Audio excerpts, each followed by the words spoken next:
Hello everyone, welcome back to my channel. I'm Abhishek. Chapter 13 section and mid point formula कर रहे हैं हम, और chapter 13 section and mid point formula का आज हम एक्सरसाइज 13A का थर्ड क्वेश्चन करेंगे। तो स्टार्ट करते हैं थर्ड क्वेश्चन से। बोल रहा है in what ratio is the point is the join of 4, 3 and 2, -6 is divided by the x-axis. Also find the coordinates of the point of intersection.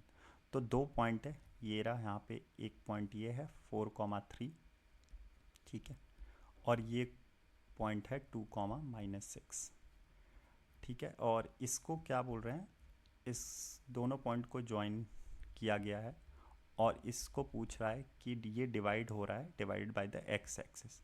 अब आपको पता होगा कि एक्स एक्सिस एक क्या है, कोऑर्डिनेट एक्सिस है, और कोऑर्डिनेट एक्सिस पे अगर एक्स एक्सिस बोल दिया तो यहाँ पे एक्स रहेगा आपका क्या, कोई कुछ ना कुछ वैल्यू रही होगी, और वाई एक्सिस क्या रहा होगा, ज़ीरो रहा होगा। तो इस पॉइंट को मैंने पी मान लिया, इस पॉइंट को मैंने ए मान लिया, इस पॉइंट को मैंने बी मान लिया, और बोल रहा है किस रेशियो में डिवाइड कर रहा है, तो मैंने रेशियो मान लिया k:1। तो अब ये सॉल्व हो जाएगा सेक्शन फार्मूला से। तो सॉल्यूशन करते हैं 13। अगर तो देखूं तो x कोऑर्डिनेट क्या था मेरा, मुझे नहीं पता, x, तो इक्वल्स टू मैं क्या करूंगा, देखो सिमिलरली 1 को मल्टीप्लाई करूंगा 4 से, 1 × 4, मैं सेक्शन फार्मूला नहीं लिख रहा हूँ, डायरेक्ट करा रहा हूँ, और इस k को किससे मल्टीप्लाई करूंगा, सेकंड वाले x कोऑर्डिनेट से, जो कि प्लस k×2 है, ठीक है, डिवाइडेड बाय k+1।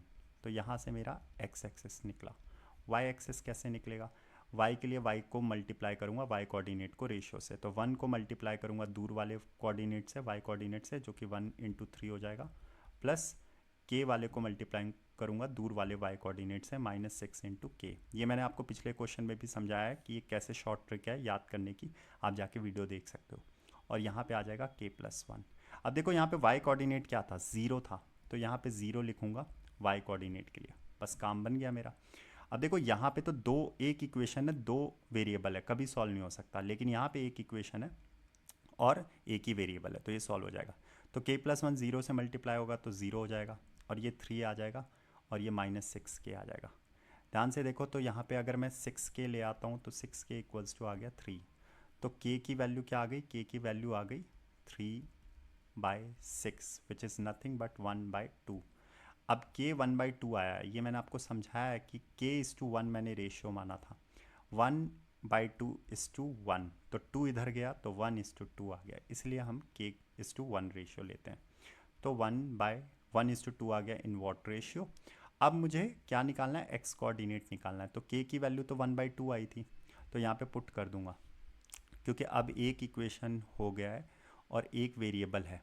क्यों, क्योंकि एक अननोन वेरिएबल जो था वो पता चल गया k, जो कि 1/2 है। तो ये 4 आ गया प्लस 2k, और यहाँ पे कितना आ गया 2k। देखो 2k की वैल्यू मैं सीधा पुट यहाँ पे कर दूँ, 2 × k की वैल्यू क्या थी 1/2, और यहाँ पे 1/2 + 1, तो 2 से तो 2 कट गया, ऊपर क्या रह गया 5।